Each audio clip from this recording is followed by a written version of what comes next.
Okay, ladies and gentlemen, I welcome you once again to our first week's lecture in the second segment. Here we are going to look at basic groups. In our previous video, we had attacked on the conceptual and regulatory frameworks, okay, as it regards or as it pertains to financial reporting. Now we want to embark on the other area called basic groups. Okay, this is just a revision chapter because we have done much of the work in our previous studies. All right, so let me just try to look for a pen here.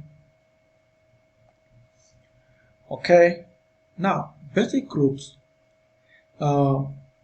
These are just consolidated financial statements for non-complex groups within companies. Okay, that is, the group structure is just simple. We are not going to embark on those complex groups. All right, so this one is just a simple group where one company assumes control of another, or there is been some influence over another entity. Okay, so that's what we want to embark on. Right, so let me just take you straight to this page. All right, now let's start with the business relationships. All right, so the process is determined by the relationship between entities. This is the process of consolidation. All right, we're talking of the process of consolidation. All right, so it is actually determined by the relationships between the entities, and there are only three relationships which we need to worry about. There is control, influence, or neither. All right, so we need to establish if there is a control, or if there is only influence, or there is neither of that. All right, so we start by this animal called subsidiary. All right, when we are talking of a subsidiary, all right, this is the company or an entity that is under the control of another company. All right, so when we are talking of control, we are simply saying it is the power to direct activities. All right, when a parent has control of another entity, then that entity which is controlled is known as a subsidiary and is consolidated using acquisition accounting. Acquisition accounting, this means that the subsidiary's assets and liabilities are added to those of the parent.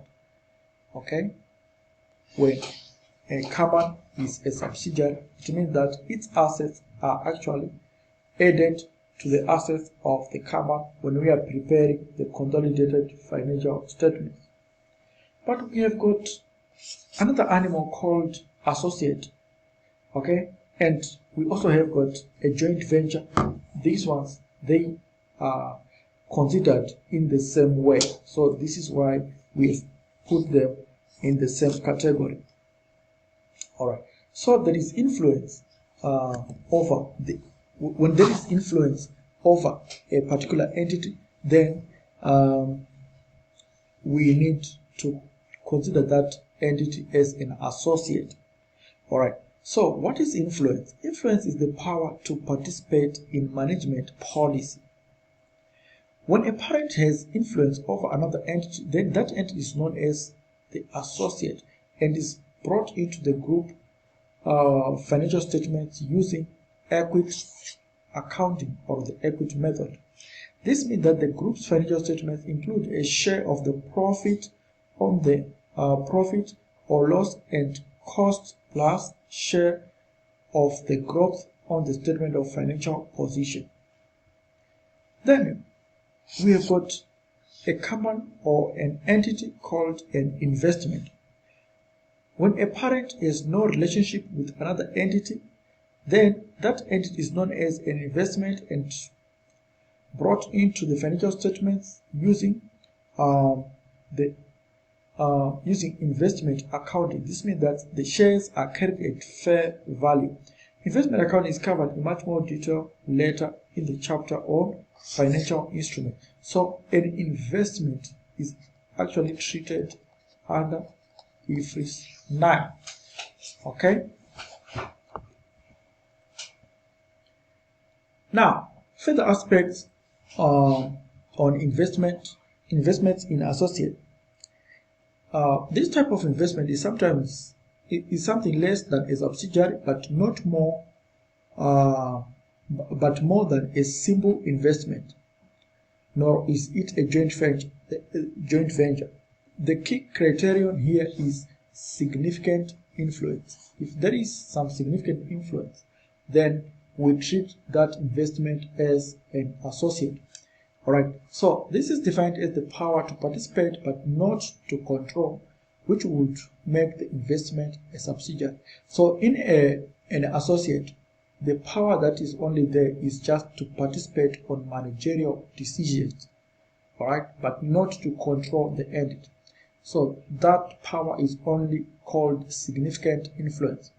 Significant influence can be determined by the holding of voting rights, usually attached to shares in the entity.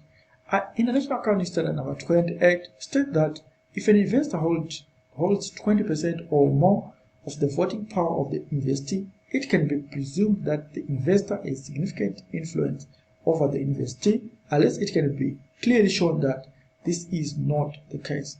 Significant influence can be presumed not to exist if the investor holds less than 20% of the voting power of the investee, unless it can be demonstrated otherwise. The existence of significant influence is evidenced in one or more of the following ways. A. Representation on the board of directors or equivalent of the investee. Participation in the policy-making process. Material transactions between investor and investee. Interchange of management personnel. Provision of essential technical information. Accounting treatment in group accounts is equity method, alright, where in the statement of profit or loss we have got a share of the associate's profit, and in the statement of financial position we have got that share of associate's profit plus the previous cost of the investment. Accounting for investments in joint arrangements. These are the further details because we have already covered this area in our previous studies. Alright. Now, the joint ventures are a remit of IFRS 11, that is joint operations. Joint arrangements. So IFRS 11 classes joint arrangements as either joint operations or joint ventures. The classification of a joint arrangement as a joint operation or joint venture depends upon the rights and obligation of the parties to the arrangement. The details of how to distinguish between joint operations and joint ventures will be considered in later slides. Accounting treatment in group accounts.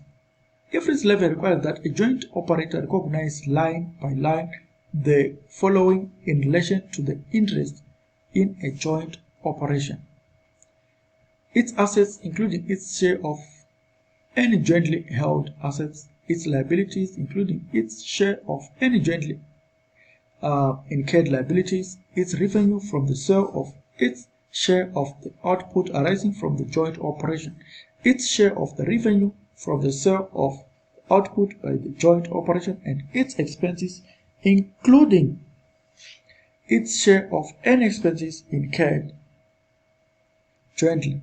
This treatment is applicable in both the separate and consolidated financial statements of the operator. So, you can see that the treatment of a joint operation is actually similar to the treatment of a subsidiary. Okay, what about the treatment of a joint venture? Okay, remember we are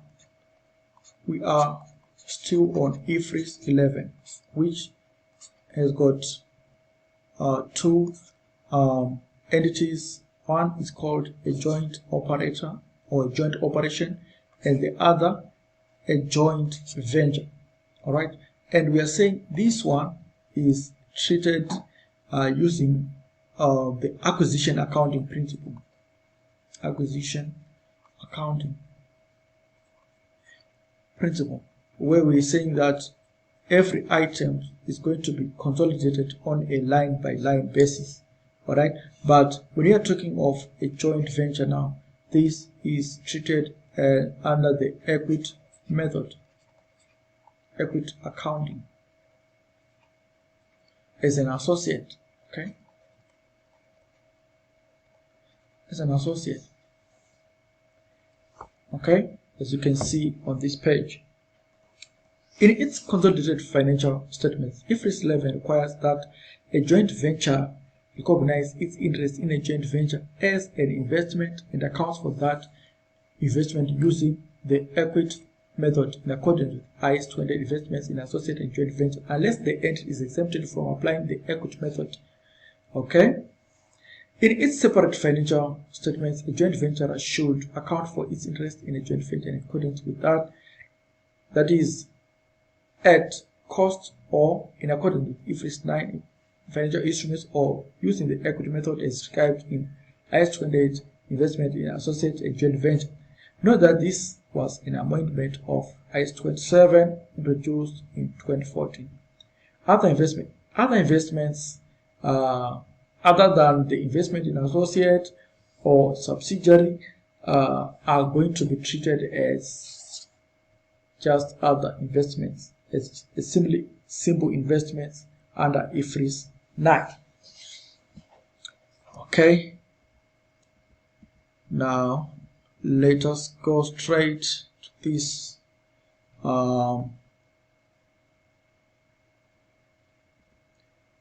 okay, this theory is essential, ladies and gentlemen, but we do not have time. All right, let's discuss about goodwill and the non-controlling interest. The computation of goodwill and non-controlling interest. Now, IFRS 3 revised views the group as an economic entity, just one entity. Okay, a single economic entity. This means that it treats all providers of equity, including non-controlling interest, as shareholders in the group, even if they are not shareholders of the parent. Thus, goodwill will arise on the non-controlling interest. We now need to consider how IFRS 3 revised set out the calculation of goodwill.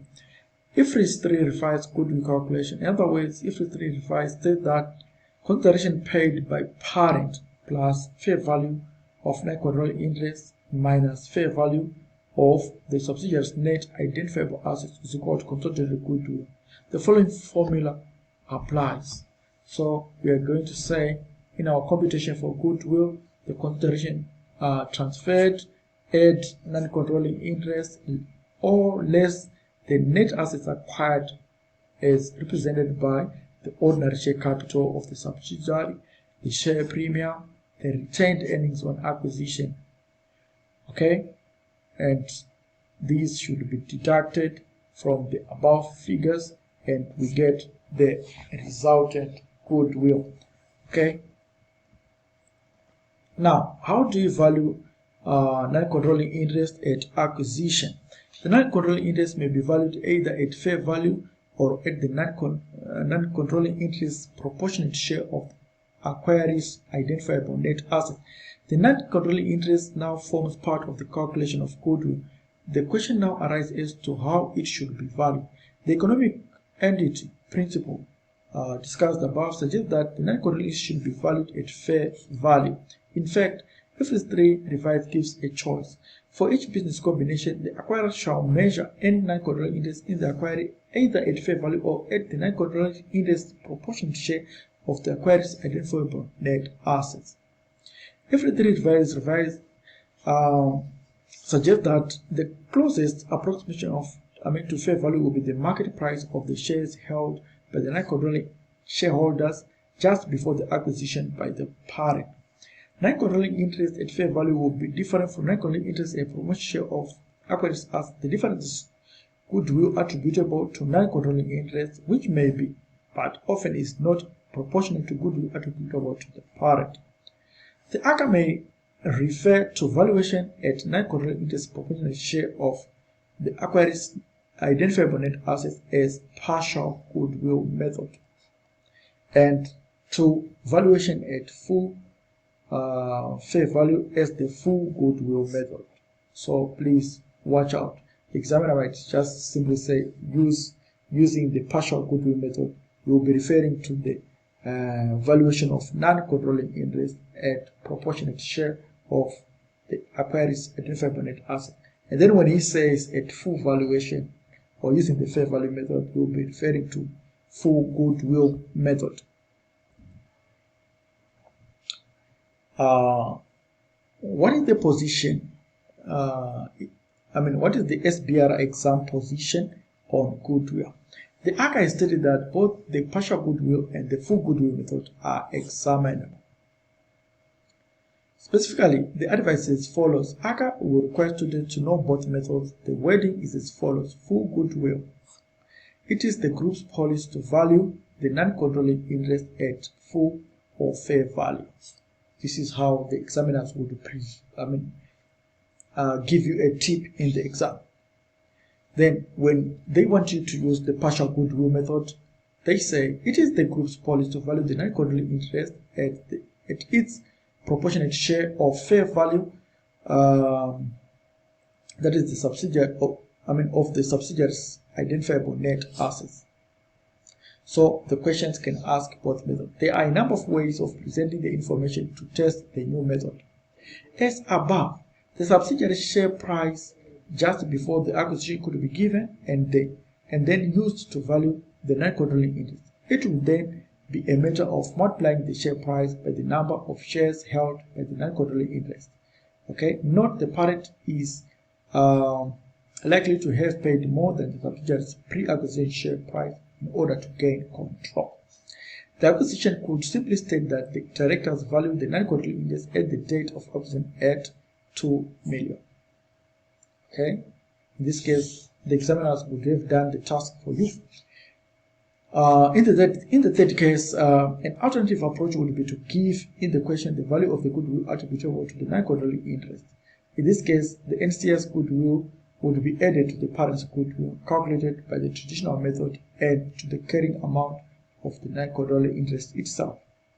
So let us try to look into the following examples to illustrate how both methods work. Okay, we are given that example there. All right. On 31 December 2020 X8, Penny acquired 4 million of the $5 million $1 ordinary shares of Sylvania, paying 10 million in cash. On that date, the fair value of Sylvania's net assets was 7.5 million. It is the group's policy to value the non-controlling interest at its proportionate share of the fair value of the subsidiary's identifiable net assets. Calculate goodwill on the acquisition. So we are given using our pro forma, right? Remember, we have given a pro forma where we say that to compute goodwill, you just have to say consideration transferred.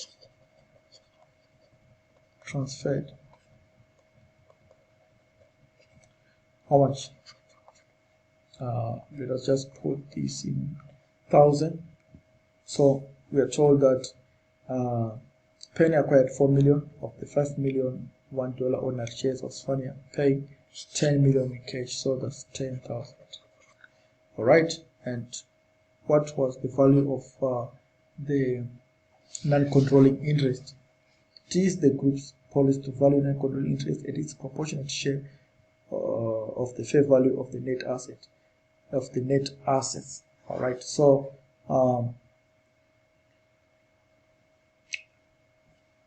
the trick here is to now determine the percentage of NCI.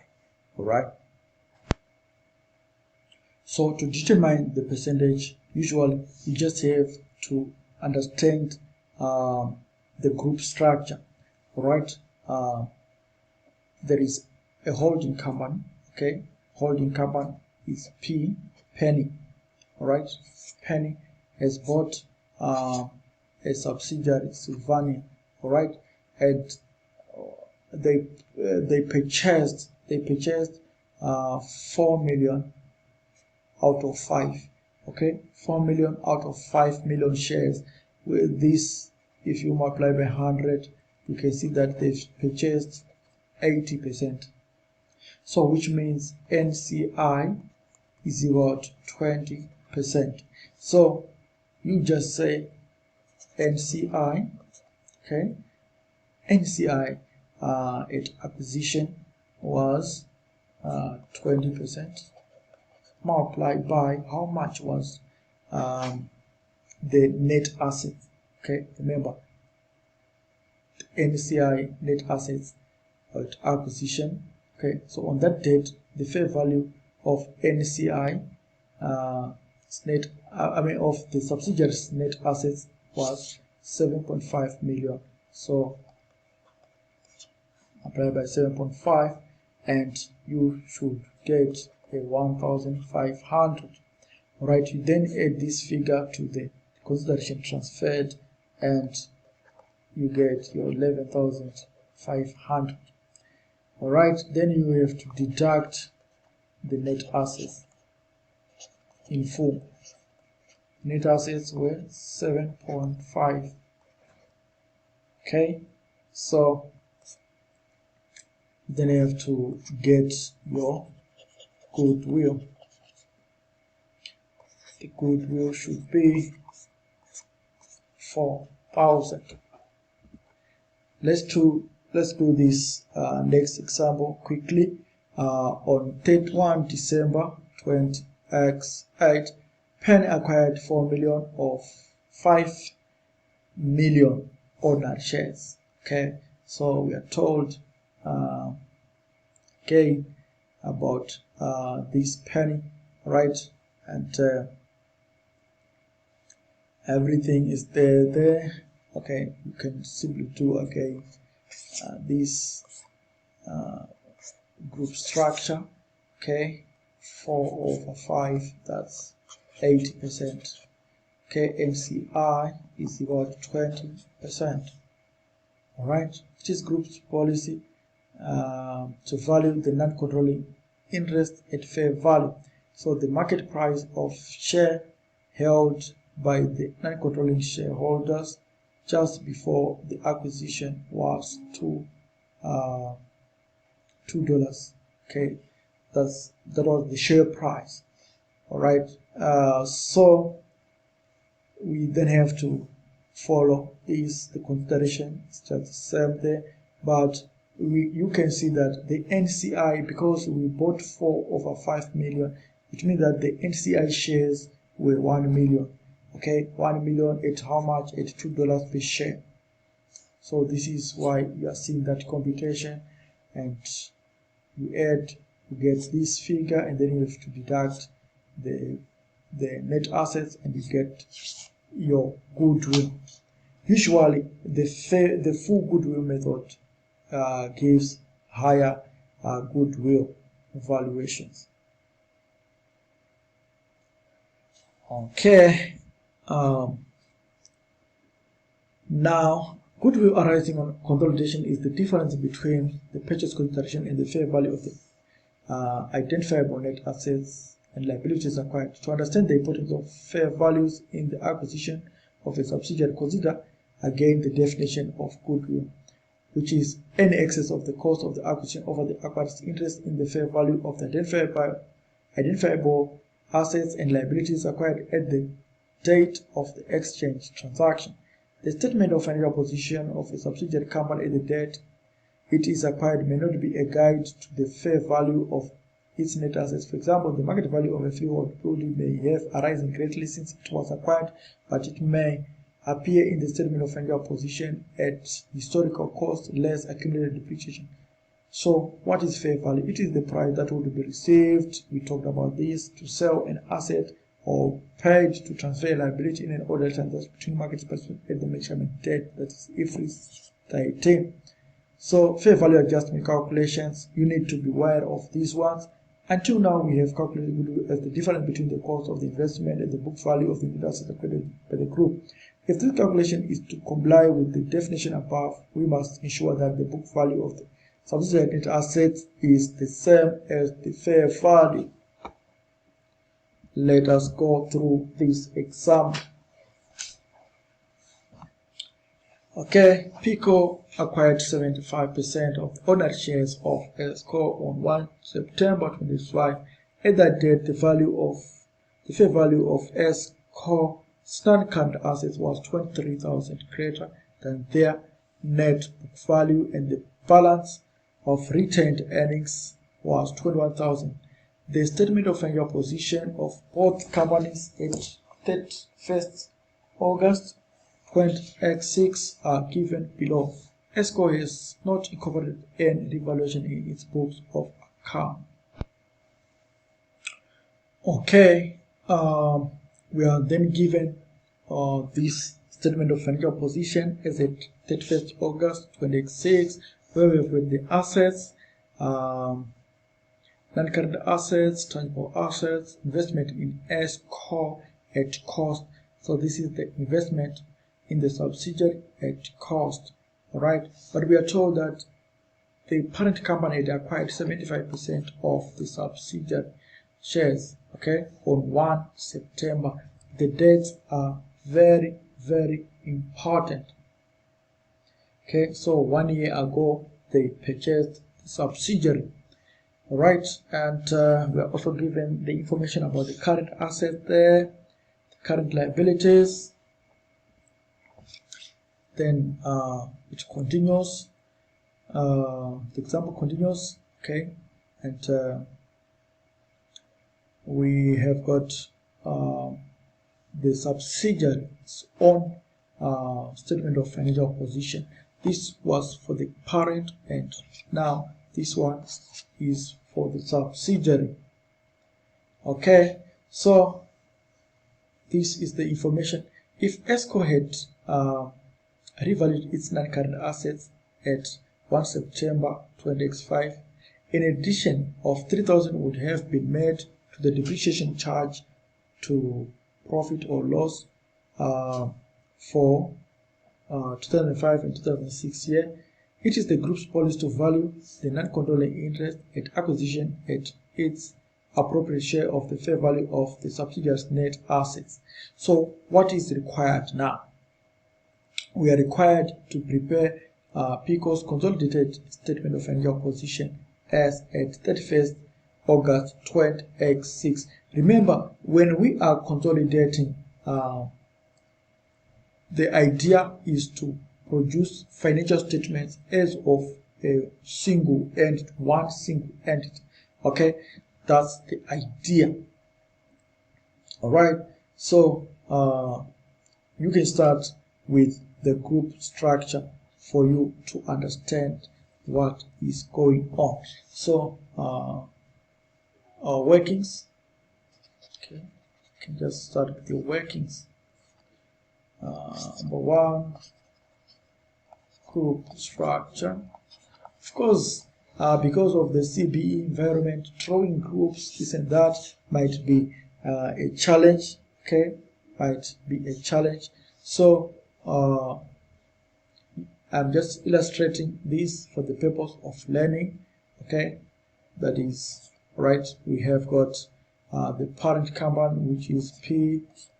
It has bought 75% control in S. Then the NCI is about 25%. All right. Okay, so we've done our group structure, and then we have to consider now the question. Remember, we need to first calculate the first working. That is very easy to do, to just to get our ease marks, the goodwill. Okay, the goodwill. All right, so you start by slotting in your dollar signs. Okay, dollar signs. Remember, it's consideration transferred.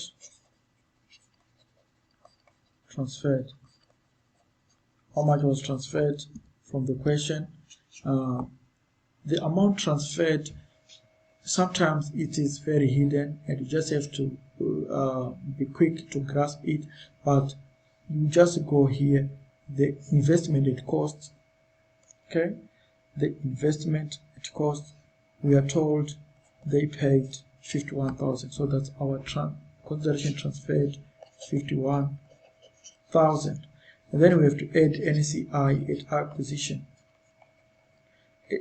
NCI at acquisition, or NCI's share of net assets. Okay, depends on the value. Remember, they told us it is the group's policy to value non-controlling interest at its proportionate share. Of the fair value of subsidiaries. So we are using the NCI at acquisition, NCI's share of net assets. That's the good description. NCI's share of net assets. NCI's share of net assets. We know that NCI percentage is 25%. So that's 25% multiplied by the net assets amount. Okay, the net assets amount. And how much were the net assets at acquisition? We need to determine the net assets at acquisition.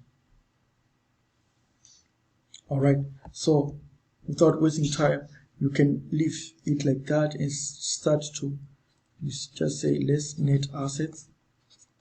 Then you start to attack the net assets as you are doing your working. So the net assets from the pro forma, we look at the ordinary share capital, ordinary shares. Okay, ordinary share capital, the share premium, if any. Okay, from the question, we can see there is no share premium, there is only ordinary share capital, there is retained earnings. Okay,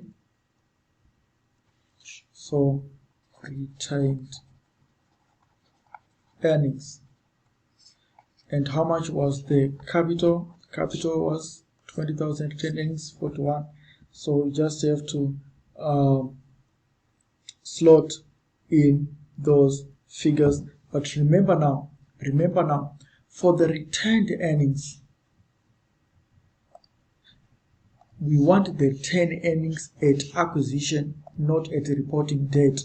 So we need to understand when this subsidiary was acquired, how much were the retained earnings? The retained earnings balance on that date was 21,000. So we need to put the value of 21,000 because this is goodwill at acquisition. Okay.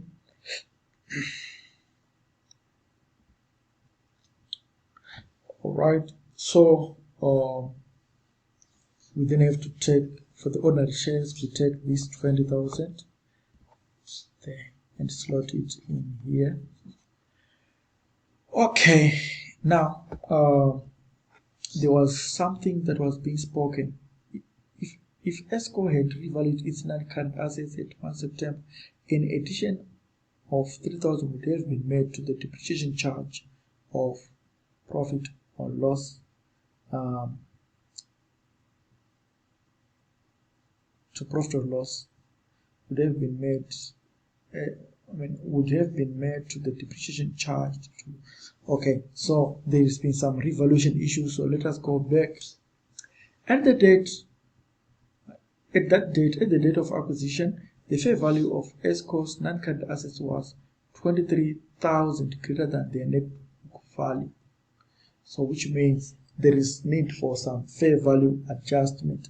So we just have to go to our net assets here and say fair value adjustments. Okay, that's 23,000. Okay, so we add up these figures and we should obtain our 64,000. Then we get our goodwill of 3,000. This is the goodwill. Okay, we then have to proceed to another workings. Okay, goodwill. All right, normally let us just try to attack retained earnings. Retained earnings working, it's another working which is very important. Okay, for retained earnings we just have to be a bit systematic. Okay, let me just try to save space. Okay, there is PICO, there is ESCO. Okay, for the parent, for the subsidiary. All right, so as per the question,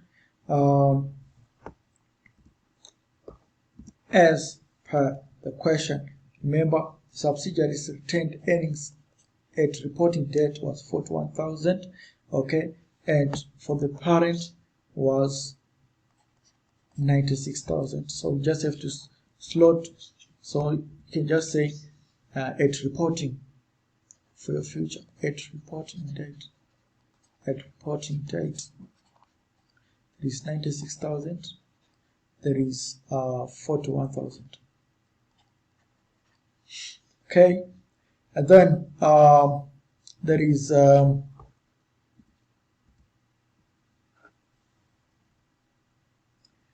we are told now that this subsidiary, for this subsidiary, if it had revalued its non-current assets at 1 September 20x5, then an addition of 3,000 would have been made to the depreciation charge to profit or loss for the current year. So there is a 3,000 depreciation charge to be considered, and if we consider this charge, it means that our retained earnings are suffocated, are reduced by that amount. So we then have to come here and say depreciation adjustments. Just forgive me for these shortened words. Okay. Right, I hope you are not going to be confused with them. That's 3,000 there, and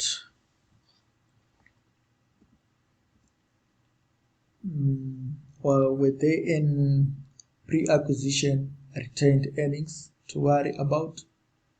Okay, we are told here that when we acquired this subsidiary, okay, there was some 21,000 retained earnings which we used in our computation for the net assets, remember. So we need to deduct that one. Okay, so the pre-acquisition profits, profits of 21,000.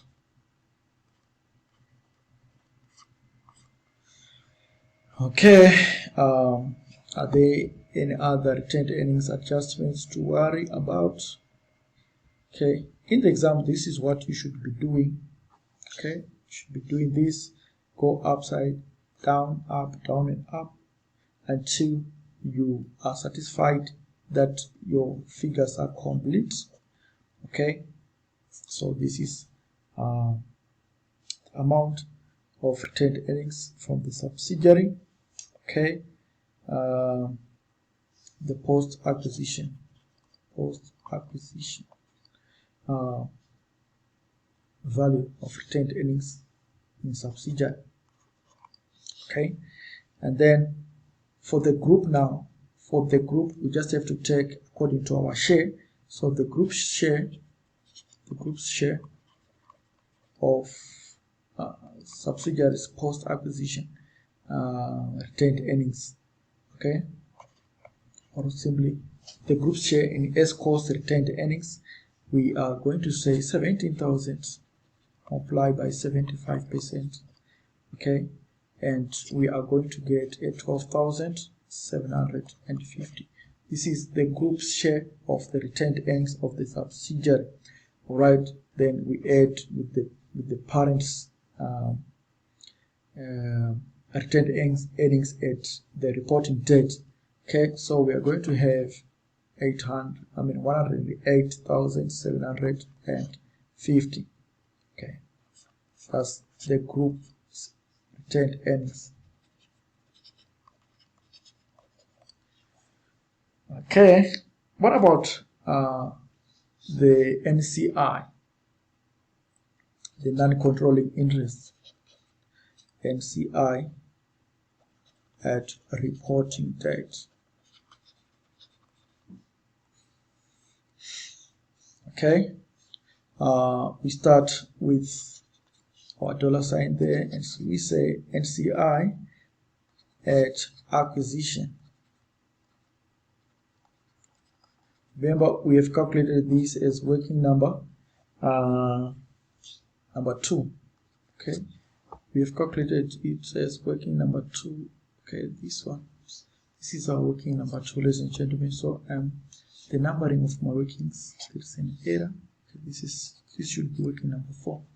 All right, so working number 2, the NCI should have been, all right, 64,000 here. Right, determine 64,000.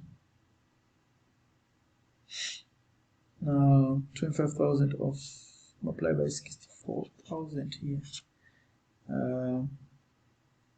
This should have given us, let me just try to calculate here.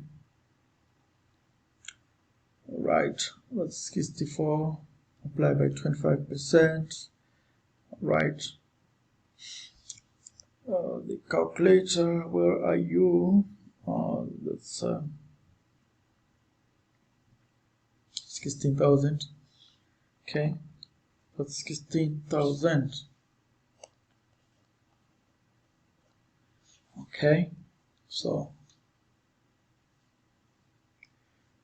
then you have to, okay, it's okay.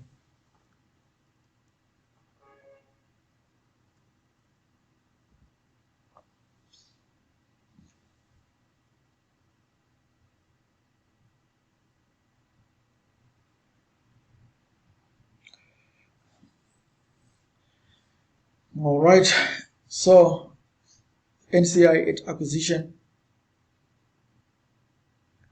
that's that one, and we have computed it. All right, so what then happens here is that we then have to determine the NCI's share of the post-acquisition retained earnings. NCI's share of post-acquisition retained earnings. That's 17,000. Remember this figure. Okay. For the retained earnings of the group, we took 75%. So for the NCI, just take 25%.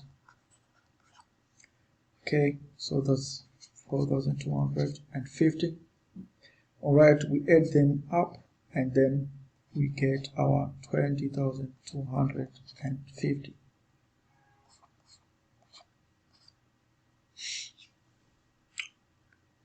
Okay, that is it. Now, what about the value of property, plant, and equipment? Okay, remember we are told here that at the date of the non-current assets were 23,000 higher. I mean, their value, the fair value was 23,000 higher than the book value. So we then have to say non-current assets, okay, fair value adjustments, okay, fair value adjustments. We need to worry about that because the examiners would be worried if we ignore that. Okay, at acquisition, so at acquisition date, okay, and then whatever movement which took place, and then the year end. Okay, there's some dollar sign. So the PPE, right? We are told there were 23,000. The fair value, which was 23,000 above the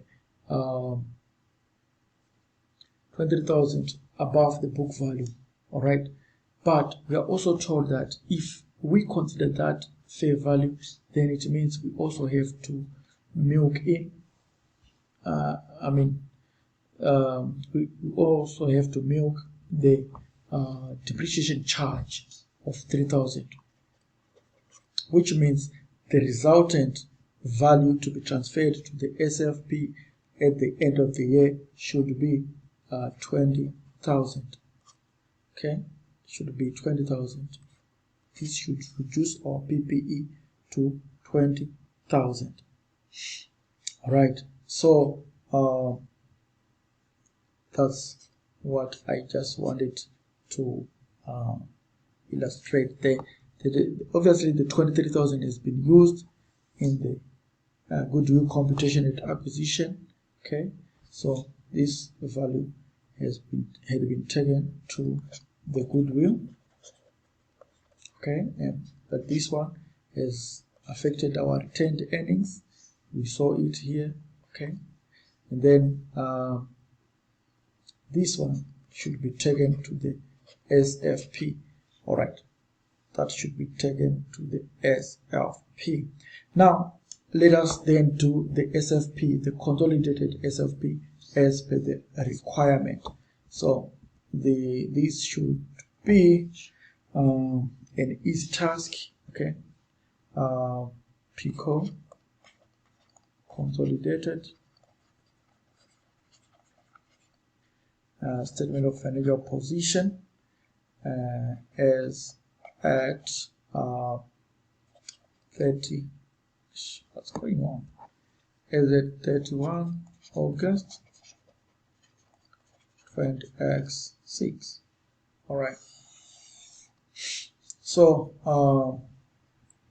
I'm sure we now know at this level how to prepare as an SFP in general.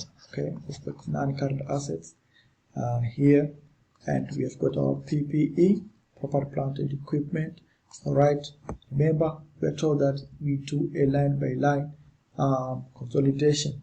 All right. We take the PPE of the subsidiary, we add it to our own, to the parent subsidiary, and as we proceed, that's how we do it. Okay, so for the subsidiary, we have got 28,000.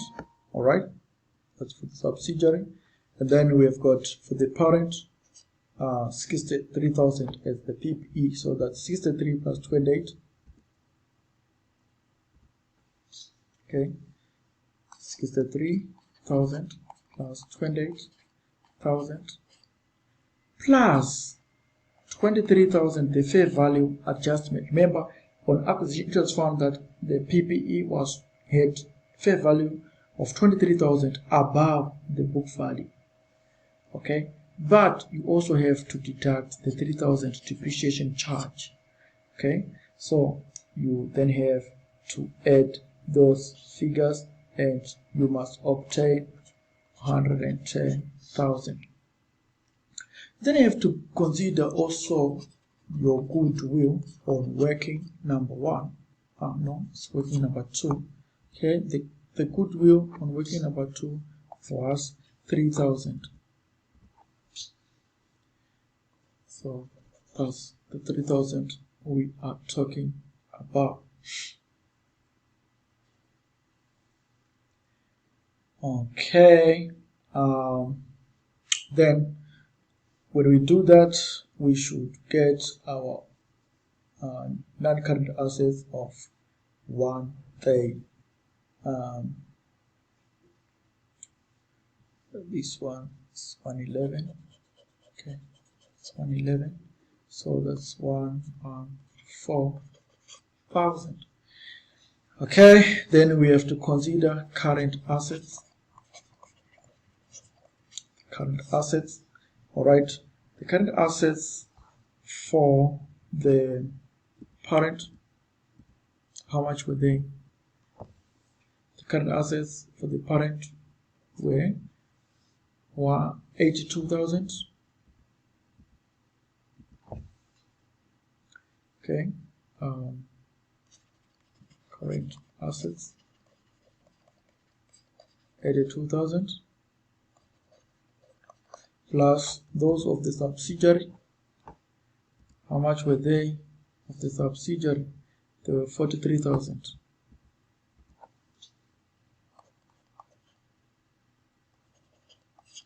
So that's 125,000.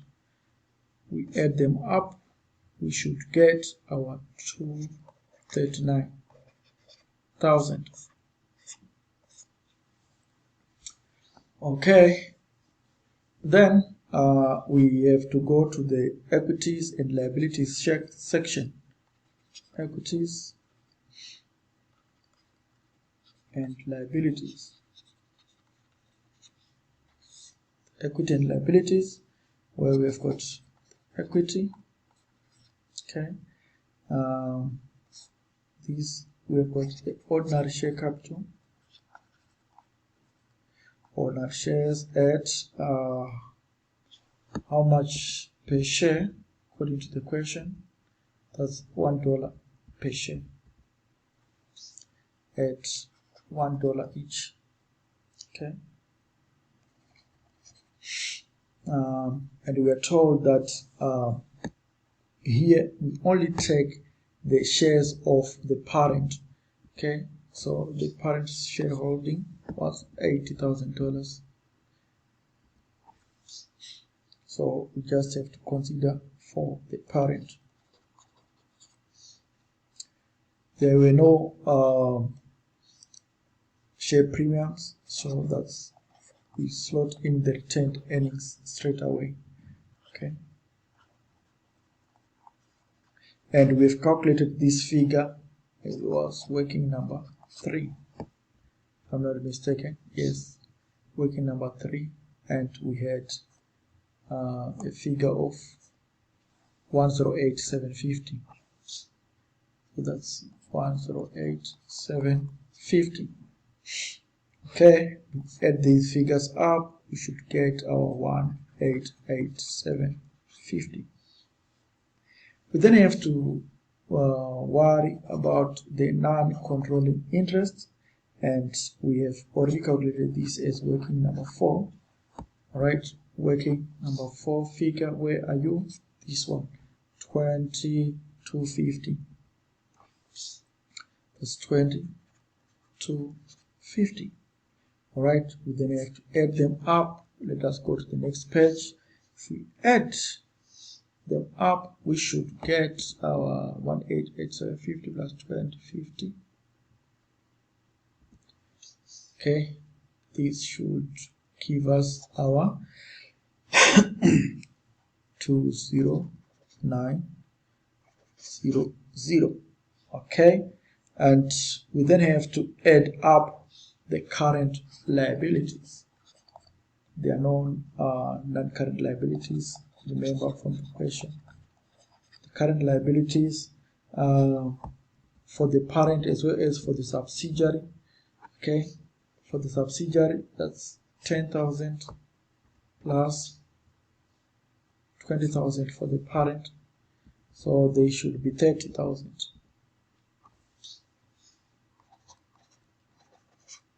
Okay, if you add them up, you should get to 39,000, and this value should tally with this value, and this means that we have done our consolidated financial statements. Consolidated statement of financial position correctly. Okay, that is it, ladies and gentlemen. I hope you have been helped. This was just an introductory lecture to our strategic business reporting.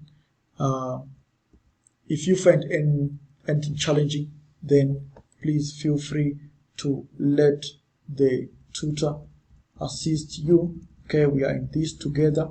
Nobody should be left behind. This is why you hire me. Okay, I will always be there for your support, ladies and gentlemen. Let us discuss, let us share whatever challenge we face. All right, now let us start doing the assignments. Okay, remember, after watching the video, after doing everything, you need to do the assignment. We have sent you the questions which we want you to attempt. Remember, without practicing, we are not going to pass this complex paper. All right, so everything should be based on practice, and practice usually makes it perfect. Ladies and gentlemen, I hope you have been helped. Don't forget to like the video, to subscribe, as well as to share with your peers so that the school is known, everyone is helped around this noble journey, okay, in this noble journey toward the certification, the Acca certification. Until next time, may the good Lord continue to bless you abundantly forever and ever. Amen.